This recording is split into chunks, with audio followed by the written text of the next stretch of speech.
অপরিচিত আগন্তুকের মতো একদিন মৃত্যুর ফেরেশতা সম্মুখে এসে দাঁড়াবে। যে কলকাকলিতে ভরে ছিল ঘরদোর, হঠাৎ সেখানে নেমে আসবে কবরের নির্জনতা। রঙিন মখমলের স্বপ্নগুলো, তুলির সর্বশেষ আঁচড় যেখানে এখনো দেওয়া বাকি, এক করুণ ধূসরতায় ভরে উঠবে সেসব। যে মুখ না দেখলে ঘুম আসতো না, যে চোখের ভাষা না পড়লে মন জোড়াতো না, যে শব্দ না শুনলে থামতো না বুকের ধুকপুকুনি, কেমন দুঃসহ দুঃস্বপ্নের মতো সেগুলো পর হয়েই যাবে সহসাই।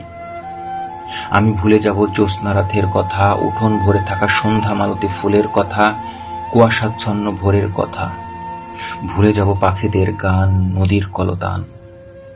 হাড় কাঁপানো শীতের রাতে বরফে বাতাসে যেরকম নানা করে কাঁপতে থাকা বাবলা গাছের পাতা, গভীর রাতে বাজ পড়ার শব্দে যেভাবে ধক করে ওঠে ছোট্ট কাকছানাটির হৃৎপিণ্ড, আজকাল মৃত্যুর সংবাদে আমারও সেরকম অনুভূতি হয়।